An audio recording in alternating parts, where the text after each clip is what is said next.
Hey everybody, this is Steve Unger from Limberlost, and you are watching CMS TV.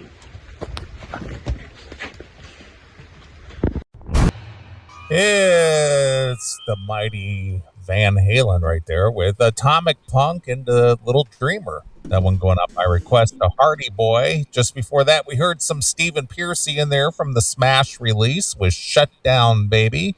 For Motor Chad, the Leather Wolf in there with Lonely Road for Chuck from North Carolina. Sleazebees with Heroes Die Young for the Electric Fence. Jet Boy was stomping down on the bricks for George from Sydney. Cinderella in there celebrating their 40th anniversary of their debut release with Push Push for John Phillips. Y&T with Rescue Me for Shelley. Kind of a hair metal rock block there. Shelly is in the chat room saying that she can't get laid. She can't get laid. Yeah. She says lack of opportunity. I'm like, what? You're a chick.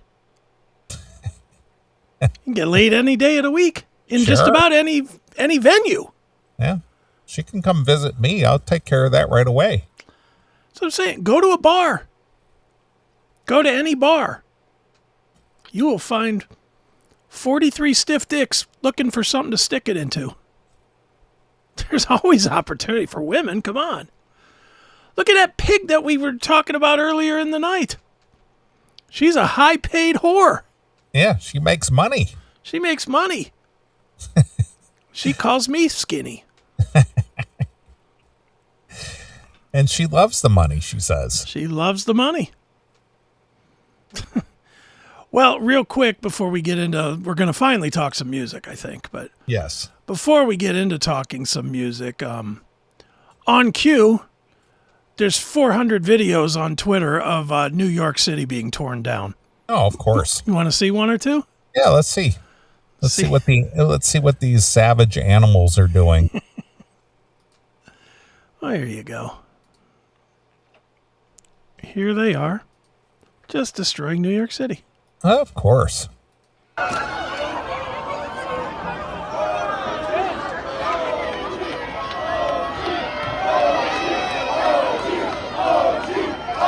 at her ripping apart the bus.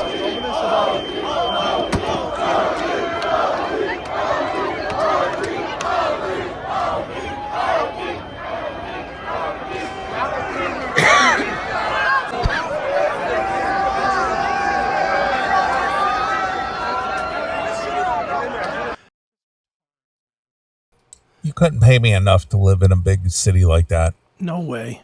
Not even go visit. Yeah, I want nothing to do with New York anymore. Fuck the city. Here's some good stuff.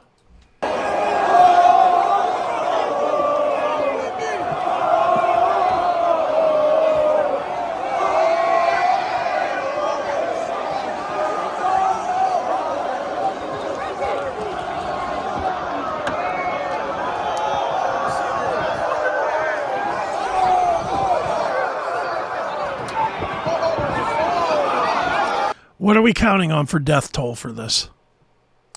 6. 6? 6. It's an ambitious number. Yes, it is. All right, chat room, over under on 6. 6 deaths tonight. Over or under? Come on. We're so tired of this bullshit that it's just funny now. It's not even, I mean, I don't know about you, but I'm not even looking at this going, it's sad. It's just the way it is now. We're a fucking third world nation. Surrounded by third world fucking savages. Well, and I don't care if that is racist. That's what anybody that's doing this shit, that's jumping up and down on the fucking top of cars trying to smash the roof in and whatever, you're a fucking animal. You're a fucking animal. You're no smarter than a goddamn bear that gets loose in a town or whatever. Fucking idiots. That would be great. Well, that's the problem. These big liberal cities like New York and Chicago, you got Mondami running that city over there. Yeah. The police aren't allowed to do their jobs. I know.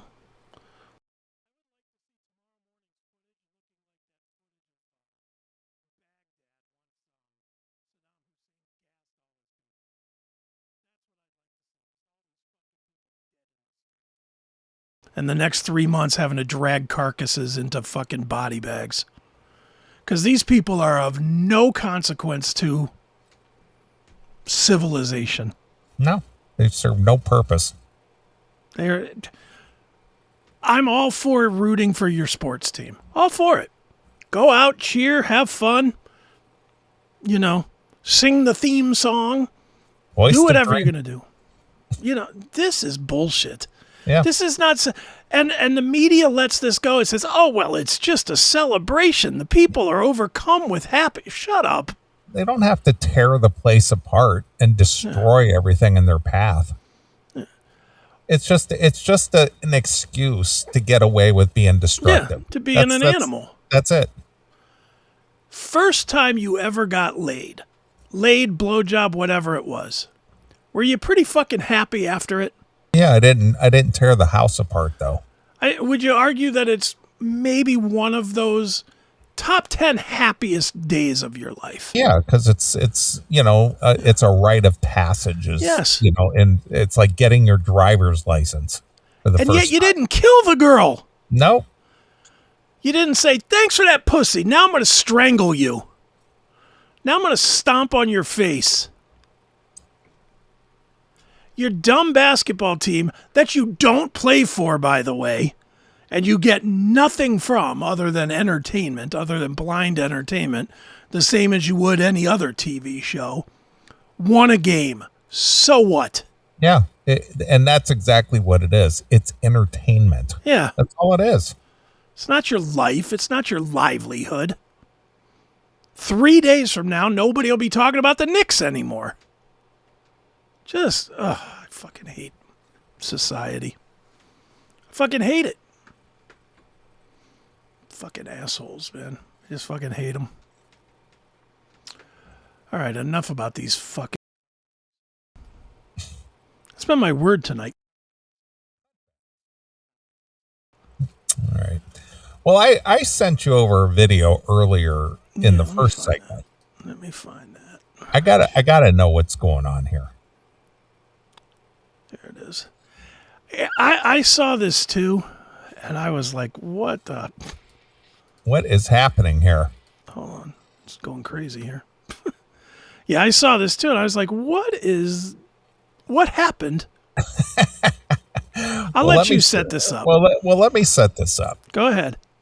I am an LA Guns fan. Sure. Love LA Guns. I did a meet and greet for LA Guns when they released Man in the Moon. Mm-hmm. I sponsored a in-store meet and greet signing session. One of my earliest events that I put together when I first got into radio back in the 90s. Mm-hmm. And got to know the guys. I rented a limo out of my own pocket, picked them up from the Hard Rock Cafe in Cleveland, brought them down to the Akron area to the Digital Days record store, promoted it, sponsored it, all out of my own pocket. Right. And, I got to know the LA Guns guys pretty good, still know them pretty well today. Sure. And they've always treated me good. Steve Riley was always great to me. Tracy was always very friendly. Phil is extremely friendly. Mm-hmm. And, for the most part, whenever you see LA Guns, you kind of expect to see a certain image that they've had from day one. The black hair, the long black hair. Yeah. They look like the Hollywood vampires. That's their That thing. was their thing, yeah. They're the Hollywood vampires. And they all kind of had this look. Right. Uniform look. Well, lately, for some reason, Phil Lewis has been experimenting with new Good word looks. for it. That is a good word for it. He had the same look as Phil Lewis. When you see Phil Lewis, that's Phil Lewis from LA Guns. Mm-hmm. Well, then a few years ago, he decided he was going to go with this pirate handlebar mustache look, shaved head look thing. I don't know what the fuck he was doing, but he was doing this pirate look. He's looking like, yo ho ho and a bottle of rum. Right. And now I'm not sure what he's doing. He grew the hair back, but it's all white. Yeah. I think it's white. Yeah, it's like dyed white. Yeah, it's not gray. It's dyed white. Yeah, it's dyed white. And it's kind of a punk look, kind of like a short, white, kind of Billy Idol, early Billy Idol. Yeah. Punk look. And now he's wearing a plaid suit and tie. It's like, what is this? Go back to the long black leather or long black hair and the leather jacket and stuff. That's what we want to see, Phil. What the hell is going on here with you? I don't know these guys at all, but I'm curious. Do you think there's a girl involved somehow? I don't think. It's hard to say. I mean, that's usually where this kind of bullshit comes from. I mean, I know Tracy's married. He's been married for a decade, and I don't know the other guys at all. I know Phil and Tracy. Who are the other guys? I don't know. One of them is Jeff Duncan, isn't it? From I think so. DC4 and what's his other band? Armor Saint? Not Armor Saint. Odin, yeah. Yeah. Yeah, and then isn't the other guy that Ace Van Johnson or Von Johnson or whatever? Something. I don't know those guys at all. I don't know them. I just know Phil and Tracy. I've known them for, going on 30 years. Sure. I checked out on them a while ago. I have not liked a whole lot. I haven't liked a whole lot of like the return music. I mean, it's okay, but it's so forgettable. It's like the last really good one to me was like Man in the Moon, which is not that old, but. Or Waking the Dead. That was before that or after that? After. Then that would be it. Because I do like that one, but that's kind of like Hollywood Forever and Checkered Past and this new one is fucking terrible. That leopard skin or whatever. Yeah, I'm not digging that one at all. Missing Piece was pretty good. Black Diamonds was awful. The one right before this one, wasn't that Black Diamonds? And that wasn't very good either. But they've been racing them out like every year, and they're not that kind of band. You gotta admire them for their output. they certainly haven't held back with putting out material. That's for sure. Whether it's good or not, that's a whole different story. But they have been releasing new material pretty consistently for the last 10 years. Well, what would you rather have in those 10 years? I would rather one have really good one. Yeah, one really good one or 5 mediocre ones. Yeah, I'd rather have the one really good one. Me too. I mean, you released a little statement this week that Stephen Piercy is taking his time with the release of his next solo. Right, the Dog Mob. And which is a weird name. I don't get that at all. But regardless. Stephen loves his dog. He has a dog named Bear. Yes. And he loves that fucking dog. He's one of those guys. I should have told you this before you went and saw him. You could have fucked with him on it. Because he's one of them with it's my fur baby and it's my fur child and all. Oh, boy. All right. He's way in on the dog. Okay. So I think the Dog Mob is something to do with his dog. Okay. Yeah. Nothing would shock me at all if one of the songs isn't Bear, named after his dog. Right. He loves his dog. He's gonna resurrect the Cat Stevens song. I love my dog as much as I love you. Then Christy will leave him.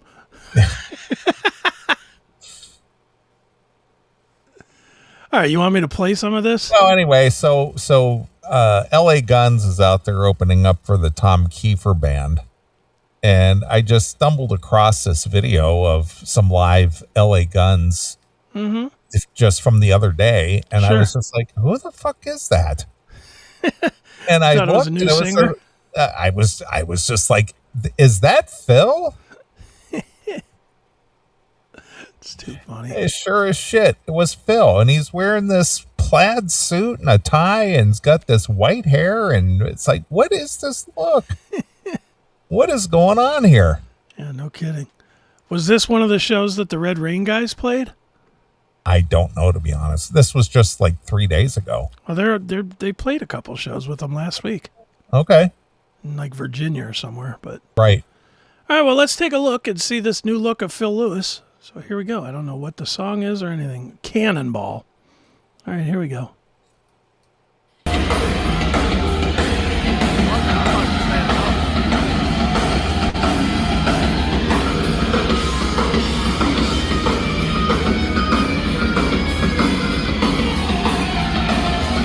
I would never in a million years know that that's Phil Lewis. Say, what is this? I'd be like, did I sneak into a Clash show or something? Come on. All right, here we go.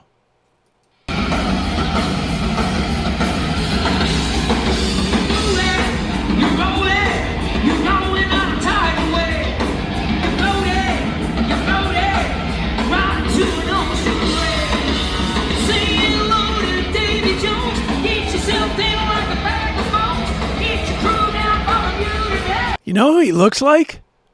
Les Claypool from Primus. Doesn't he? A little bit. He also looks like that, who was that rainbow singer? Rainbow singer. Yeah. Graham Bonnet? Yes. Didn't Graham Bonnet used to dress like that? Oh, yeah, he still does. He still wears the suit and the skinny tie and everything else. Yeah, that's what that reminded me of when I saw that. Yeah, this is a horrendous look. I mean, Phil still sounds great. Sounds great. Looks like a fool. It's goofy. What is this goofy look? This look is something. He looks foolish, that's for sure. He's so out of place up there. Well, to be honest, they don't even really look like a band anymore. Tracy No. looks like he just got up. This drummer looks like he came from teaching English to play. Yeah. Then you had the other guy over there with the big sombrero, and then you had one guy that looks like he's in a metal band. It's like, who are these guys? It's interesting looking LA Guns. Let's play a little more.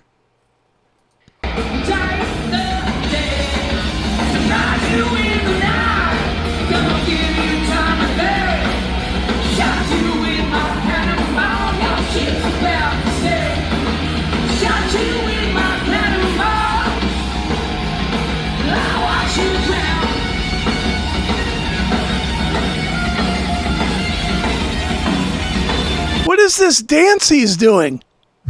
Is that the chicken dance? I don't know. It's like a whole different Phil Lewis. That is like the chicken dance from a wedding. Let me back that up a little bit. It looks like he's doing the fucking chicken dance. Watch this.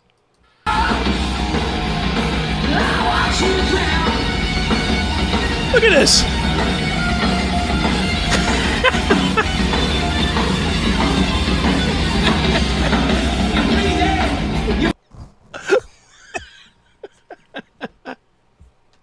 Wow.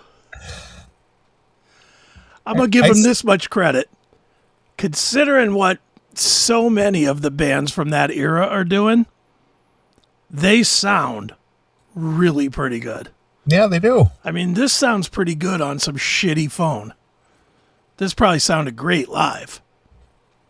But man, what is he doing? That look, the dance moves? Jesus Christ. Skip forward to like a... This is not the Hollywood vampires I remember. No. Let's do some Electric Gypsy. All right.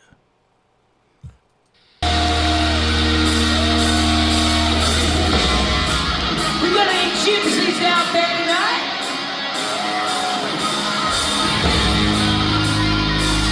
I'm expecting him to sell me a book that has all the details on placing little classified ads in the newspaper.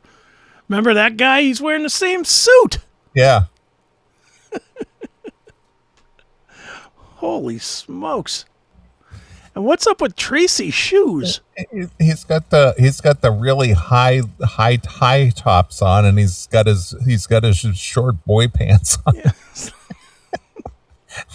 This is a ragtag group here. This is, what, did they lose their luggage? That's what this looks like. They lost their luggage and borrowed whatever they're wearing from somebody backstage. Exactly. Phil said, "Oh, I'll take that suit from the Lost and Found. That looks good." Tracy took some bullshit out of a box. Yeah, it's kind of funny. Phil is still sporting some kind of a whack-ass mustache. Yeah, he is. It's like... Everything about his look is wrong. Goofy. And Lord knows, I'm not trying to say that I have some kind of cool look or anything either. I don't. But I'm also not trying to be a performer. I mean, what is he doing here? Well, where do you even buy a suit like that? Goodwill. Apparently so. You know where you buy that? An estate sale of some 90-year-old that died last week. Yeah. This would be in the back of his closet, that suit that he had for the big job interview in 1956. What is that look? The hair, the weird wing. He's got like the Polly Walnuts side pull. What is he doing here? Wow. All right. Lake Florida. Good to be back.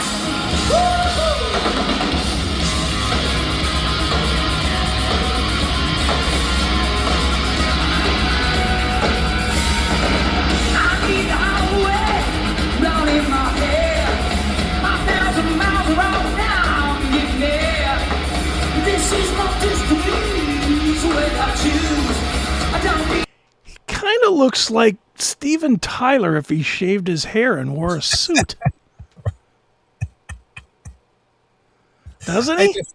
I just couldn't believe what I was seeing here. I was just like, what are you doing? What is this transformation thing? That look is bizarre. We went from the pirate look to this. Which would you rather, the pirate look or this? I think the pirate look. This looks like a crazy old guy that got out of the fucking home. I can't even describe this. I know, it's bizarre. We're gonna have to talk to Sammy and go. What did you talk to Phil? What is going on with that look? What's going on with that outfit? Knowing those guys, next week we'll see Bubba with the white hair and he'll still have the pirate shirt. All right, here we go. No one tell me I'm a bird. Up and down, so fast when I touch the ground and get high. Just the sky, don't come down, won't make it drop with a love and friends. I'm a gypsy. Fuck yeah.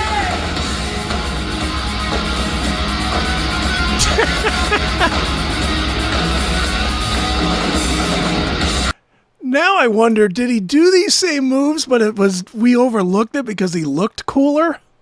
I don't think he did that before. Yeah, I just remember him kind of being like a walker guy, like walking back and forth. Yeah. And the white belt. Everything about the look is awful. I'm surprised he doesn't have the white shoes like Cousin Eddie. Dude, he's almost Austin Powers' dad. He's got the neck thing. The neckerchief. So this look is bad. My God. And I don't even want to, I don't have any hate for anybody but one guy on that stage and not Phil. It's like, what the fuck? It's so weird.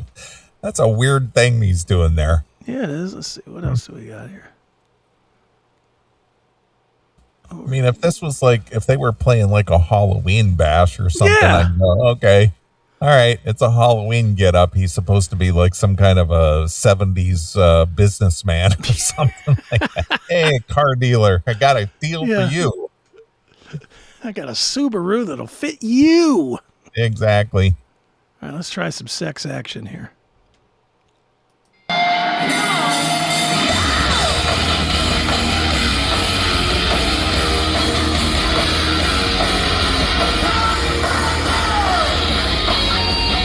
What, was there a minimum age of 80 to be at this show?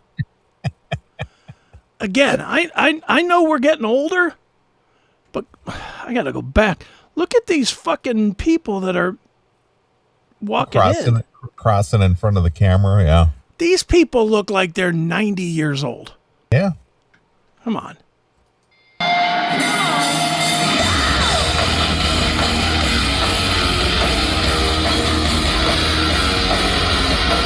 All right, come on. Grandma and Grandpa showing up. Grandma and Grandpa here for the Lagun show. They must have thought it was something else.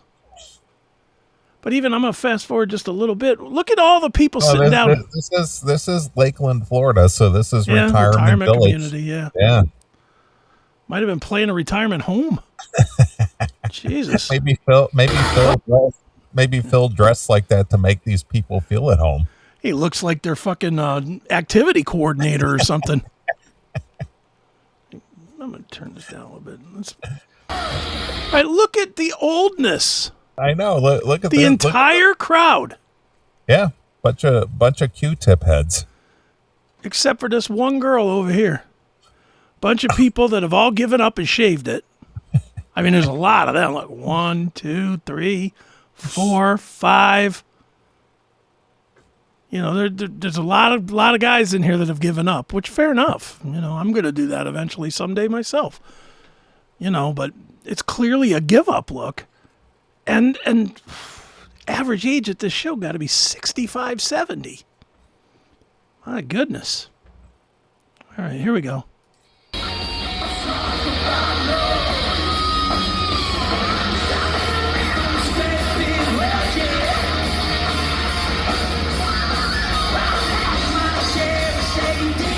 Why can't these old fucks find a seat?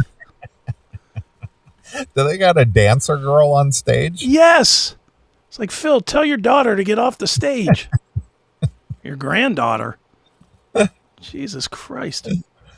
That's terrible.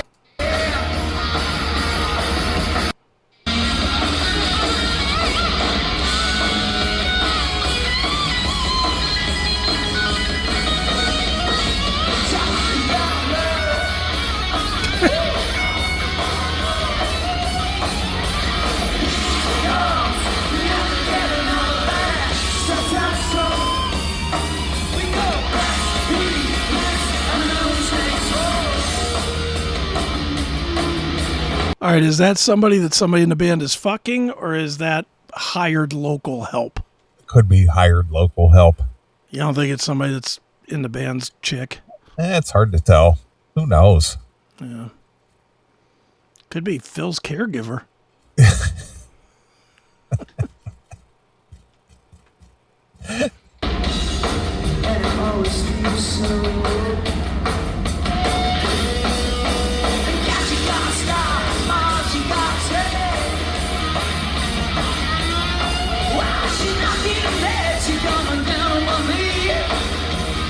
All right, asswipe. This is a pet peeve of mine for as long as I've been going to shows. When I see a dickbag with his fucking big old headphones like this on to protect his hearing, I just have to smack those off his head. You're at a concert. I understand if it's too loud for you and you put in the little, what are those? Put in those little rubber styrofoam things or whatever. Those little foam earplugs. This is just hungry for attention. Look at me with my big ear protection. What, you got at the shooting range? Yeah, exactly. It's like what a video. People with their masks. Yeah, this is horrid. All right, here we go.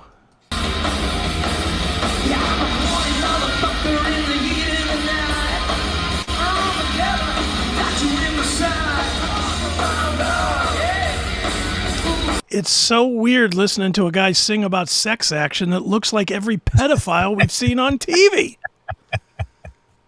He really does look like every pedophile's fucking day they get out of jail and register on the registry. Yeah, he's like Uncle Paul Hargis. Wow. Well, that is quite the look. Well, we don't have to keep dwelling on this, but goddamn, is that funny? That is something. Holy smokes. I don't get it at all. All right, well, there you have it. Wow. Okay. Lagun's checking in. Yeah. If he has the white Cousin Eddie shoes on, that would just top up the white shoes to match the white belt. Yeah, I don't think we could see the shoes, could we? Let me see if I can. Let's see. Can't really tell. I know I don't have it on the screen, but I'm just trying to find if we could see any pictures of his feet. Now, I think he's wearing like boots. Okay. Or dress shoes or something. I don't know what he's... What a bizarre thing. It's just bizarre. It's bizarre. All right, let's move forward, shall All we? right. Well, please do. Guy that stays in the news is George Lynch. Okay. So he's back in the news this week. He's doing a tribute to Air Supply. A tribute album. What are you doing, George? And he says that these riffs that he's playing are the hardest things he's ever done. Air Supply riffs. All right. Metal fans love to talk about technical ability, musicianship, and artistic courage. That's why the latest move from George Lynch deserves a lot more attention than it's getting.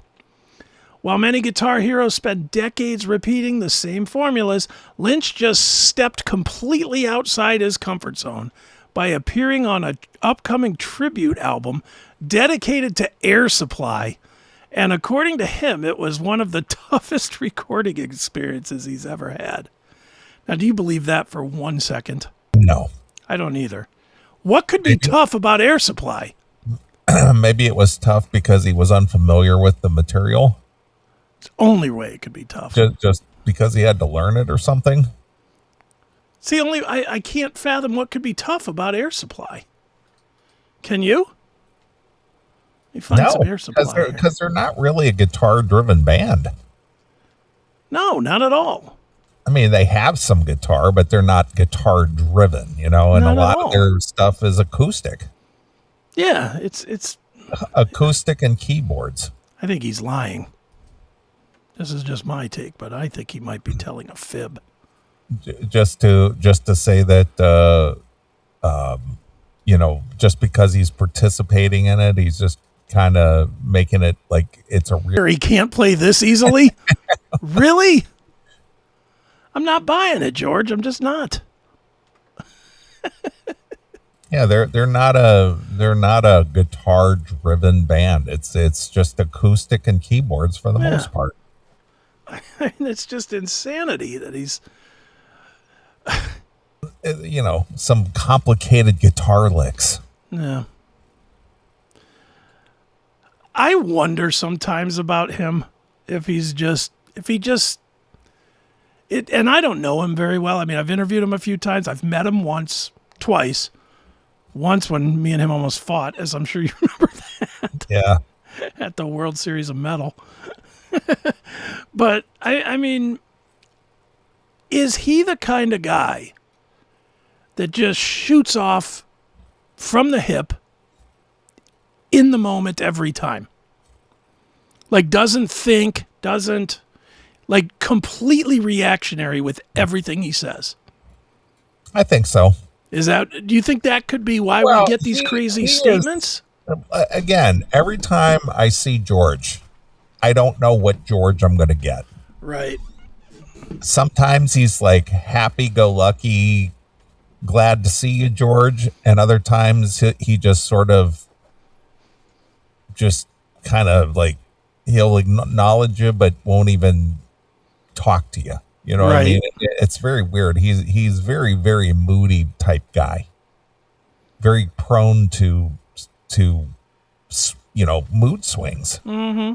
So I think that you might be correct that he just sort of shoots from the hip and doesn't really give a whole lot of thought to anything he says. Yeah. So somebody probably comes up to him and says, "Hey, I heard you're going to be lending a guitar riff to an Air Supply tribute. What's that about?" And he just spits out, "Oh my God, this was so difficult," trying to make it sound important to sell it. I just can't. I hate to admit that I know as much Air Supply as I do, but I know enough Air Supply to know that none of it's hard. I can play some of it, and I can't play guitar for shit. So is he doing a song or the entire album? He's not doing the entire album, but I think he's doing more than one song. Okay. So he's playing the guitar parts. Is this like a collaborative thing with, like a singer and he's I don't know. and- I don't know, and the article really didn't say that. It didn't say exactly what it is. It just said that he's appearing on it, and he says that these songs are difficult to play. They're difficult. Well, maybe it's just because of the unfamiliar with them or something. I don't know. Or trying to convert the acoustic. The guy's written part. 7,000 new songs. I know. I think he could figure one out. Convert the acoustic into electric, version. I don't know. Yeah, I can't figure what is hard about this. He should have just said, "You know what? I'm doing this," and that's it. I mean, he really shouldn't have said anything, honestly. He should just let it come out because... Yeah, it's like I was asked to participate in this, and... Yeah, and I'm going to. Yeah. They're going to pay me $2,000 or whatever, and I'm going to give him a solo or $2,000 a song or whatever he makes. I don't know. I don't know what he would make on this kind of shit, but come on. The middle, right? Then I know just